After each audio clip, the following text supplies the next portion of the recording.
بسم اللہ الرحمن الرحیم اعوذ باللہ من الشیطان الرجیم بسم اللہ الرحمن الرحیم وقال علیہ السلام احذر ان یراک اللہ عند معصیتہ وَيَفْقِدَكَ عِنْدَ طَاعَتِهِ فَتَكُونَ مِنَ الْخَاسِرِينَ۔ اس فرمان مبارک میں امیر المومنین علیہ السلام اللہ کی اطاعت کی طرف دعوت اور معصیت الہی سے بچنے کی طرف متوجہ فرما رہے ہیں۔ فرماتے ہیں اس بات سے ڈرو، اس بات سے خوف زدہ رہو کہ ایسا تمہاری زندگیوں میں نہ ہو کہ جہاں پر معصیت الہی ہو رہی ہو وہاں تم حاضر پائے جاؤ، اور جہاں پر اللہ کی اطاعت ہو وہاں پر تم غیر حاضر ہو۔ کوئی محفل موسیقی ہے وہاں آپ فرنٹ لائن پر نظر آئیں اور مسجد کی آخری صف میں بھی نظر نہ آئیں۔ کسی پر ظالم ظلم کر رہا ہے تو ظالموں کا ساتھ دینے میں صف اول میں کھڑے ہوں، اور مظلوموں کے ساتھ خالی ہمدردی کرنے کے لیے بھی آپ نہ جائیں۔ لوٹ مار کرنی ہو تو آپ پہلی صفوں میں نظر آئیں، اور حقداروں کو حق پہنچانا ہو تو وہاں کہیں نظر نہ آئیں۔ امیر المومنین متوجہ فرما رہے ہیں ایسی صورتحال اختیار نہ کرو، احذر، بچو، اجتناب کرو۔ حذر کا لغوی معنی ہوتا ہے خوف کھانا، یعنی ڈرو۔ احذر، اس بات سے ڈرتے رہو، اس بات سے خوف زدہ ہوتے رہو، یعنی ایسا نہ ہو تمہارے ساتھ کیا ان یراک اللہ ہو کہ اللہ تبارک و تعالی تمہیں وہاں تو دیکھے، کہاں؟ عند معصیتہ، اس کی معصیت کے وقت، یعنی جہاں اس کی نافرمانی ہو رہی ہے وہاں تو اللہ تمہیں دیکھے، یعنی ویسے تو ہر وقت دیکھتا ہے، مراد کیا ہے کہ ایسا نہ ہو کہ اس کی نافرمانی کے وقت تو تمہیں اللہ موجود پائے جہاں معصیت ہو رہی ہے۔ وَيَفْقِدَكَ عِنْدَ طَاعَتِهِ، اور تمہیں فاقد پائے، تمہیں غیر حاضر پائے، تمہیں موجود نہ پائے عِنْدَ طَاعَتِهِ، اپنی اطاعت کے وقت، یعنی نافرمانی میں تمہاری حاضریاں ہی حاضریاں اور اطاعت میں غیر حاضریاں ہی غیر حاضریاں۔ فرماتے ہیں احذر، اس بات سے ڈرو، خوف کھو، یعنی ایسے نہ بنو۔ کیوں؟ اگر خدا نخواستہ تم ایسے ہو گئے کہ معصیت میں تو ہمیشہ حاضر اور اطاعت میں غیر حاضر، فرماتے ہیں اگر ایسا ہو گیا فَتَكُونَ مِنَ الْخَاسِرِينَ، تو خاسرین میں سے ہو جائے گا، یعنی ان لوگوں میں ہوگا جو گھاٹے میں رہتے ہیں، جو خسارے میں رہتے ہیں، ان میں تیرا شمار ہوگا۔ فرماتے ہیں اذا قویت فقو علی طاعت اللہ، اور جب تو قوی ہو جائے، دانا ہو جائے، طاقت دکھانی ہے، فقو علی طاعت اللہ، اللہ کی اطاعت پر اپنی قوت کا اظہار کر، اپنی قوت کا اظہار کسی مظلوم پر ظلم کر کے نہیں، کسی کا حق کھا کے نہیں، اپنی قوت کا اظہار کرنا ہے۔ اگر تو قوی ہے، اللہ کی اطاعت میں تو قوی بن۔ وَإِذَا ضَعُفْتَ، اور اگر تو کمزور ہو جائے، کمزور ہے، فَاضْعُفْ عَنْ مَعْصِيَّةِ اللَّهِ، تو اللہ کی معصیت میں کمزور بن۔ لفظی مراد کیا ہے؟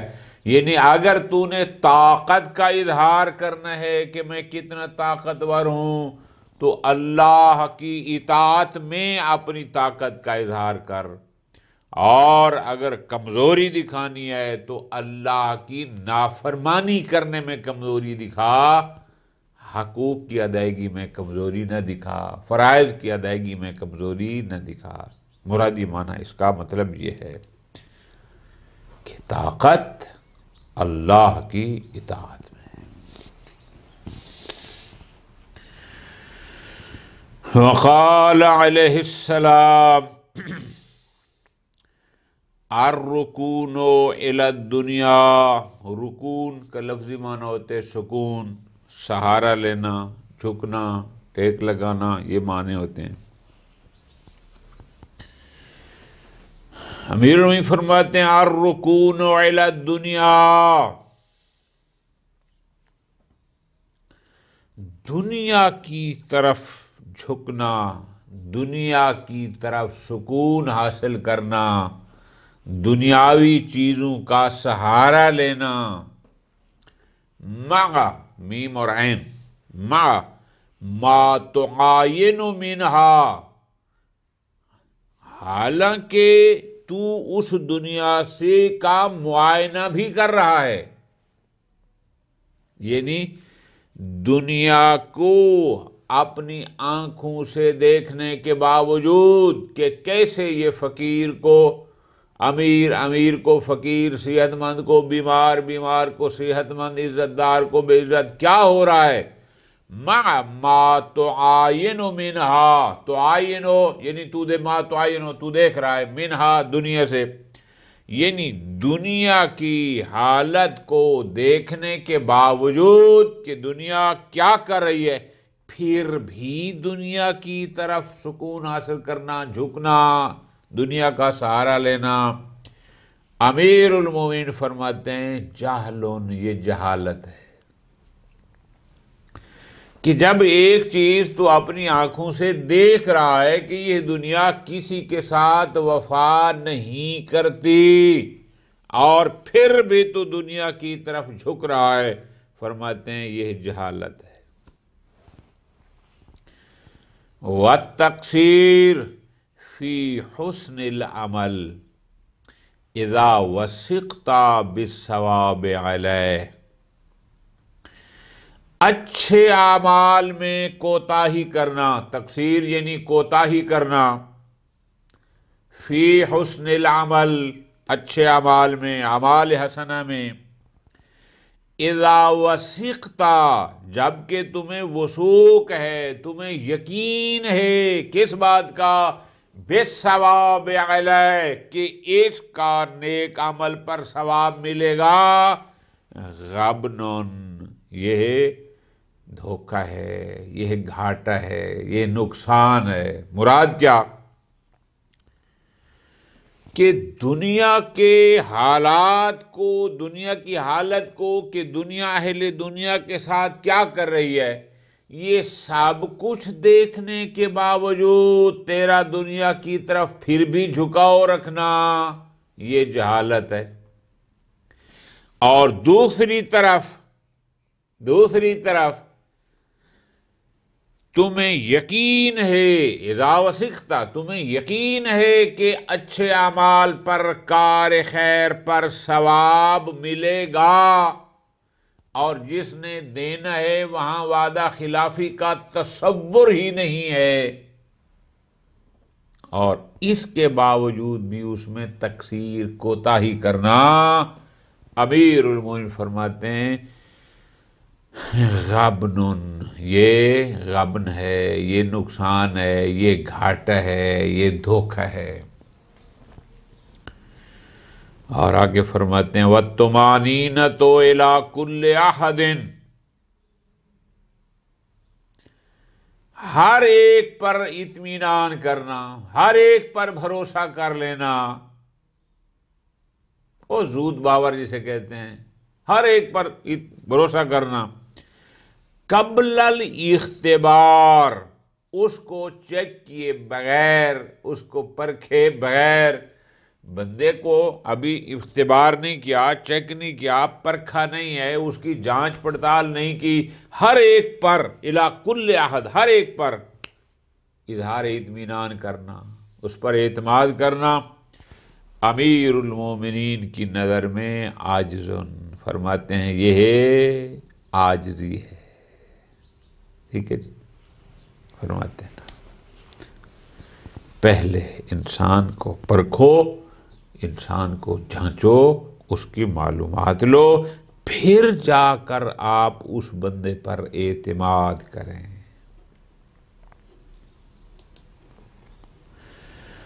وقال علیہ السلام، امیر المومنین فرماتے ہیں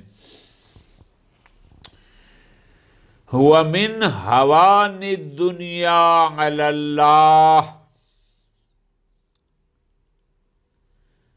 اس فرمان ذیشان میں امیر المومنین دنیا کی پستی کی طرف متوجہ فرمانا چاہتے ہیں۔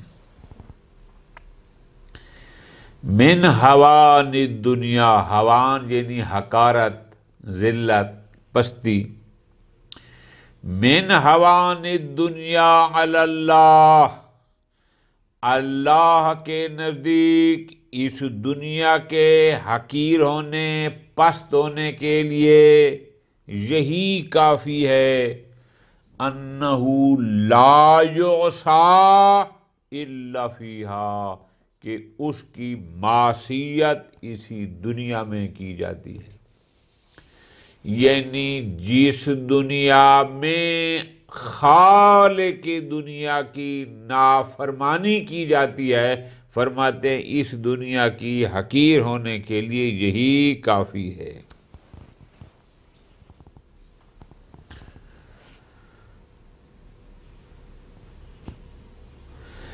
ولا ینال، اس دنیا کی پستی، اس دنیا کی حقارت کے لیے اتنا کافی ہے کیا کہ ولا ینال ما عندہ، جو کچھ اس ذات کے پاس ہے، جو کچھ اس ذات کے پاس ہے وہ حاصل نہیں ہو سکتا الا بترکہا، جب تک انسان ان دنیاوی لذات کو ترک نہ کرے۔ ایک طرف وہ انعامات، وہ اجر جو اللہ تبارک و تعالیٰ کے پاس ہے، کہ جو یقیناً اپنے وعدے پر عمل کرنے والا ہے، وہ انسان کو لذات اخروی، وہ سارے انعامات اس وقت تک ملتے نہیں الا بترکہا، جب تک کہ اس دنیا کو ترک نہ کرے۔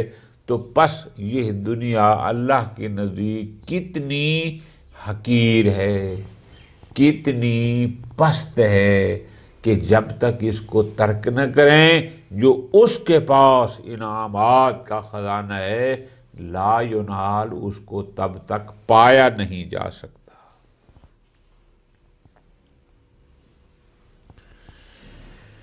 قال علیہ السلام من طلب شیئا نالہ او بعضہ، امیر المومنین اس فرمان مبارک میں متوجہ فرما رہے ہیں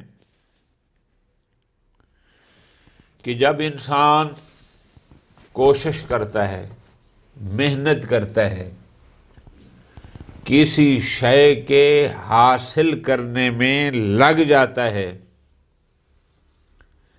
تو پھر یا اس کو سب کچھ مل جاتا ہے، نہیں تو کچھ نہ کچھ ضرور مل جاتا ہے۔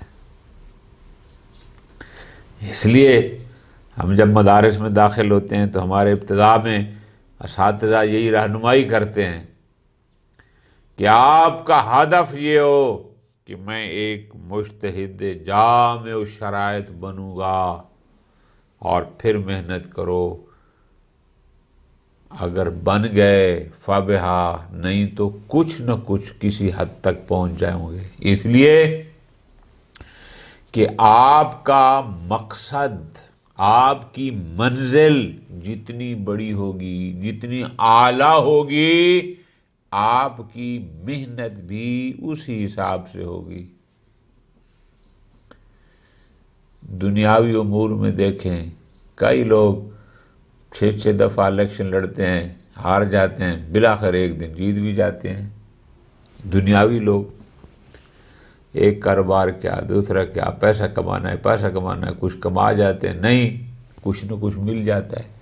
مقصد یہ ہے امیر المومنین کا کہ ایسا نہیں ہے کہ بندہ کسی کام کے لیے کوشش کرے اور وہ محروم رہ جائے، نہیں کچھ نہ کچھ اس کو ملتا ہے۔ فرماتے ہیں من طلبا شیئان، جو شخص کسی چیز کو طلب کرتا ہے، اس کا خواہش مند ہوتا ہے، اس کا طالب ہوتا ہے، نالہ، یا تو وہ شے اسے مکمل مل جاتی ہے، جو اس کا ٹارگٹ تھا اس نے پا لیا، او بعضہ، یا کچھ حصہ اس کو ضرور اس کا مل جائے گا۔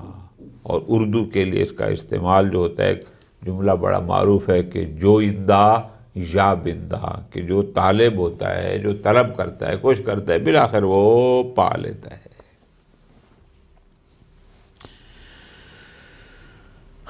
وقال علیہ السلام ما خیر بخیر بعدہ النار وما شر بشر بعدہ الجنہ۔ امیر المومنین، جو گزشتہ فرامین میں بھی اس کی طرف اشارہ تھا، اس میں یہ فرمانا چاہتے ہیں کہ نیکی اور بدی، نیکی اور برائی میں یہ نہ دیکھو اس وقت کیا ہے، یہ دیکھو اس کا انجام کیا ہے۔ پوری توجہ۔ اگر ایک امر، ایک فعل، ایک چیز آپ کو فی الحال نیکی لگ رہی ہے، لیکن وہ ایسی ہے کہ جس کا انجام عذاب ہے، وہ نیکی نہیں۔ اور جس چیز کو تم ابھی برائی سمجھ رہے ہو، بدی سمجھ رہے ہو، غلط سمجھ رہے ہو تمہاری نظر میں، لیکن اس کا انجام اگر جنت ہے، انجام اچھا ہے، وہ برائی نہیں، وہ بدی نہیں۔ معیار یہ ہے کہ اس کا انجام کیا ہے، یہ نہیں کہ فی الحال کیا ہے۔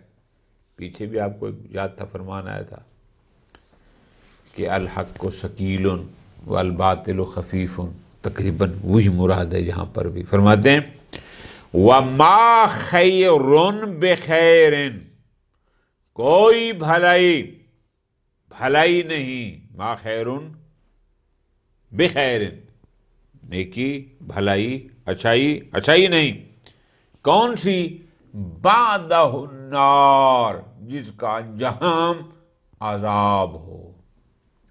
یہ کون سی نیکی ہے کہ میں بچوں کے لیے جائیداد بنا رہا ہوں، رشوت لے کر اور آخر میں عقاب؟ یہ کون سی نیکی ہے میں بچوں کی خاطر زمینیں اکٹھے کر رہے ہوں، لوگوں کے حق کھا کر؟ آخری بہت ساری مثالیں کہ جناب میں تو اچھائی کر رہا تھا، میں تو بچوں کی خاطر کر رہا تھا، میں تو بہن بھائیوں خاطر کر رہا تھا۔ بھائی یہ اچھائی نہیں ہے جس کے انجام عقاب ہو، رشوت لے کے تو بھائی بہنوں کی پرورش کر رہا ہے، بچوں کی پرورش کر رہا ہے، اس کو نیکی سمجھتا ہے۔ دوسرے بھائیوں کا حق کھا کر اپنی اولاد کے بینک بیلنس میں اضافہ کرتا ہے، اس لیے کہ بچوں کے لیے کمانا تو جناب شریعت نے کہا ہے۔ شریعت نے یہ نہیں کہا کہ کسی کا حق لے کر کھاؤ، وہ خیر، وہ بھلائی نہیں ہے کہ جس کا بعدہ النار، جس کا انجام عذاب ہو۔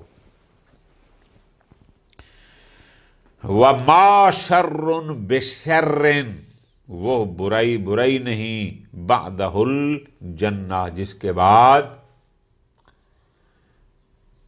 ہزار بندہ آپ کر کہتا ہے کہ آپ کے بچوں کے پاس یہ چیز نہیں ہے، تھوڑی سی رشوت ادھر سے لے لو، تھوڑا سا بچوں کا مستقبل بن جائے گا، وہ فلاں جگہ زمین پڑی ہے اس پہ قبضہ کر لو۔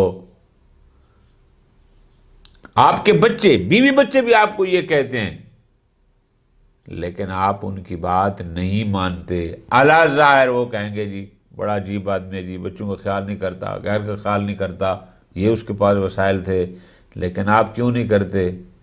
اس لیے کہ آپ اگر کسی کا حق نہیں کھائیں گے، آپ اگر حرام نہیں کھائیں گے تو انجام جنت ہے۔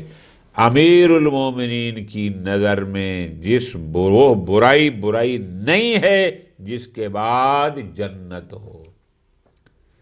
آپ نے یہ نہیں دیکھا اس وقت صورتحال کیا ہے، نا، وہ بھلائی، وہ نیکی نہیں جس کے انجام عقاب ہو، اور وہ شر نہیں، وہ برائی نہیں جس کا انجام جنت ہو۔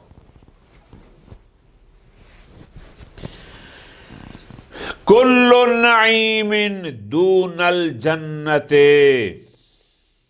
فہو محقور۔ کل نعیم، ہر جنت، ہر نعمت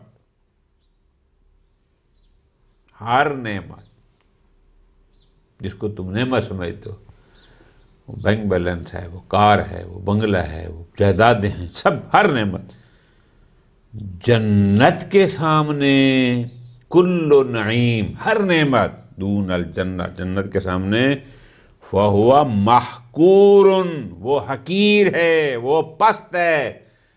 جنت کے مقابل میں کوئی نعمت نہیں جو تم سمجھ رہے ہو۔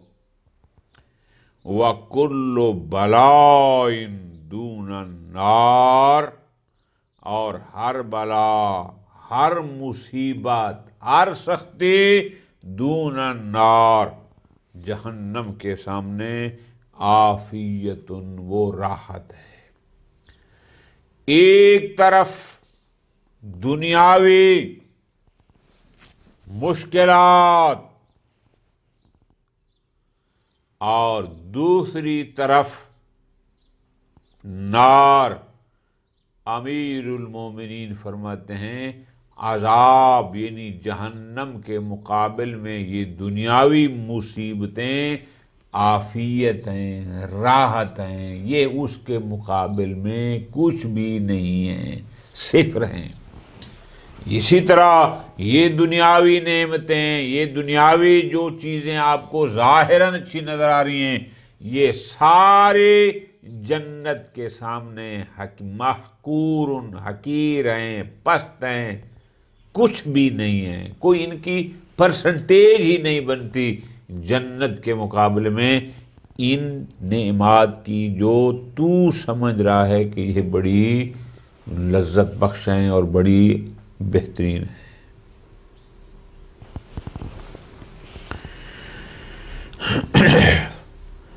وقال علیہ السلام،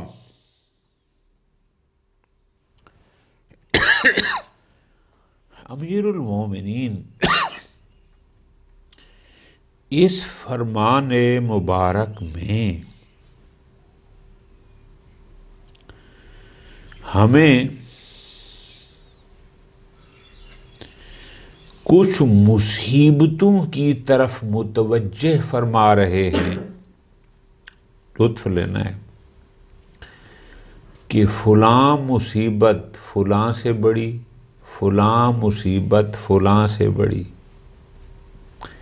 لیکن ابھی ہم پڑھتے ہیں امیر المومنین کی نظر میں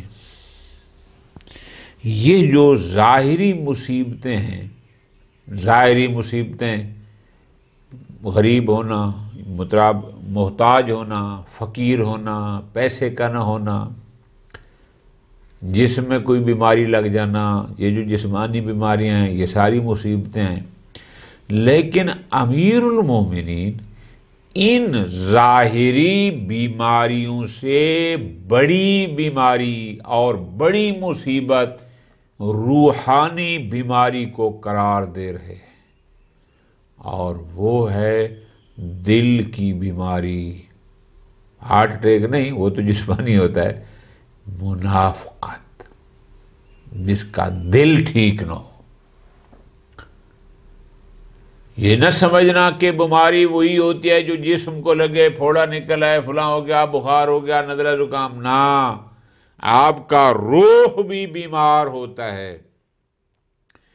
جسمانی بیماریوں کا علاج آسان ہے اور روحانی بیماریوں کا علاج نسبتاً مشکل ہے، اس لیے کہ جیسے جسمانی بیماری کا علاج آپ نے کوئی دوائی لے لی، کوئی ٹیبلٹ لے لی، انجیکشن لے لیے، ڈرپیں لگوا لی، ٹھیک ہو جاتے ہیں، لیکن روحانی بیماریوں کے لیے پھر علاج بھی روحانی انداز میں کرنا ہوتا ہے۔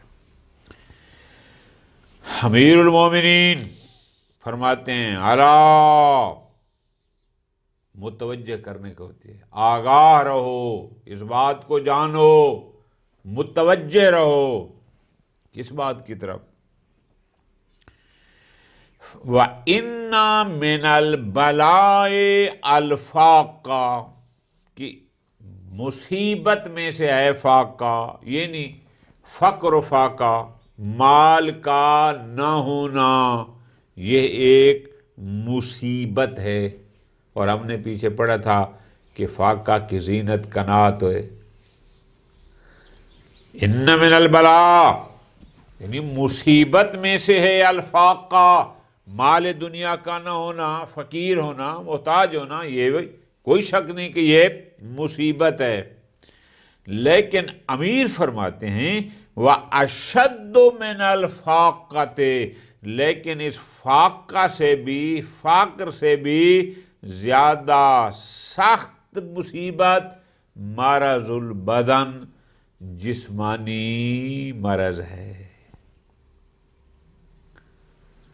اللہ نہ کرے آپ کسی ایسی موذی مرض میں مبتلا ہو گئے، لوگ آپ کے قریب بھی نہیں آتے، آپ کی اولاد بھی آپ کے قریب نہیں آتی۔ جسمانی امراض ایسی ایسی آ گئی ہیں، اللہ تعالیٰ محفوظ رکھے۔ اب توجہ ترتیب سننی ہے کہ کیا فرماتے ہیں؟ فاقہ یعنی محتاج ہونا، فقیر ہونا، چیز کا نہ ہونا، یہ مصیبت ہے، لیکن فرماتے ہیں وَأَشَدُّ مِنَ الْفَاقَّةِ، اس فقر سے بھی زیادہ سخت مصیبت ہے مرض البدن، جسمانی امراض۔ اور آگے فرماتے ہیں وَأَشَدُّ مِن مَرَضِ الْبَدَنِ، اور جسمانی امراض سے بھی زیادہ سخت ہے، زیادہ سخت ہے کیا؟ مرض القلب۔ مرض القلب سے مراد دل کی بیماری، ہارٹ اٹیک نہیں، ہارٹ اٹیک وہ جسمانی ہوتی ہے، روحانی بیماری، دل کی بیماری، منافقت، سخت دل ہو جانا، دوسرے کے لیے برا سوچنا، دل جو اس کا تعلق دل کے ساتھ ہے۔ اس کا مرادی ترجمہ آپ یوں کر سکتے ہیں کہ یہ انسان کے دل میں برائی ہے، جو بیماری ہے روحانی، وہ اس جسمانی بیماری سے بھی سخت تر ہے۔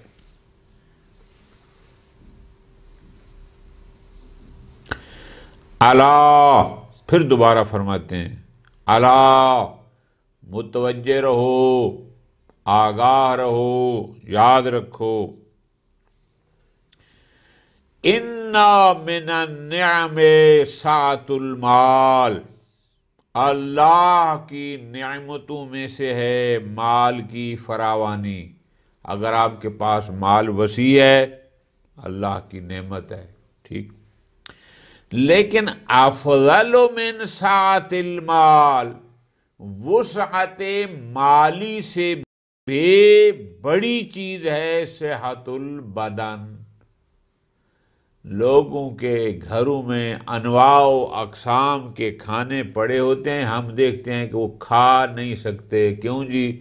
مجھے شوگر ہے، یہ اس کے لیے مضر ہے، مجھے بلڈ پریشر ہے، یہ اس کے لیے مضر ہے، مجھے دل کی تکلیف ہے، یہ اس کے لیے مضر ہے، پتہ نہیں کتنی چیزیں ان کے دسترخوان پر ہوتی ہیں، لیکن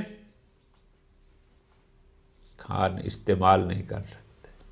ہاں عام مثال، افضل من سعۃ المال، فرماتے ہیں مال کا وسیع ہونا، وسعت مالی فراوان ہونا، یہ بھی اللہ کی نعمتوں میں سے ہے، لیکن وسعت مالی سے افضل بہتر نعمت کیا ہے؟ صحت البدن، بدن کا صحیح ہونا، جسمانی بیماریوں سے محفوظ ہونا۔ اور فرماتے ہیں آگے وَأَفْضَلُ مِنْ صِحَّةِ الْبَدَنِ، اور جسمانی صحت، بدن کی صحت سے بھی افضل نعمت ہے تقوی القلب، اور روحانی بیماری سے محفوظ ہونا، دل کا تقوی، دل کی پرہیزگاری۔ اگر آپ روحانی بیماریوں میں مبتلا نہیں ہیں تو یہ جسمانی بیماری میں مبتلا نہ ہونے سے افضل نعمت ہے اللہ تبارک و تعالیٰ کی، کہ اگر آپ کے پاس وسعت مالی بھی ہے، اگر آپ کے پاس جسمانی لحاظ سے بھی صحت تندرستی ہے، لیکن آپ روحانی بیماریوں کا شکار ہیں، حسد کا شکار ہیں، بغض کا شکار ہیں، منافقت کا شکار ہیں، جس کی قرآن میں کتنی جگہ پر مذمت ہے۔ یہ منافقت کیا ہوتی ہے؟ یہ روحانی بیماری ہوتی ہے، یہ دل کی بیماری ہوتی ہے۔ امیر المومنین علیہ الصلاۃ والسلام کی نظر میں مال دنیا کی فراوانی اور جسم کی صحت و تندرستی سے بھی افضل بہتر نعمت خدا ہے تقوی القلب، دل کا تقوی، یعنی مراد روحانی بیماری سے پاک ہونا، حسد سے پاک ہونا، منافقت سے پاک ہونا، کینے سے پاک ہونا۔ اللہ تبارک و تعالی ہمیں کلام امیر المومنین کو پڑھنے، سمجھنے اور عمل کرنے کی توفیق عطا فرمائے۔ وصلی اللہ علی محمد وآل محمد۔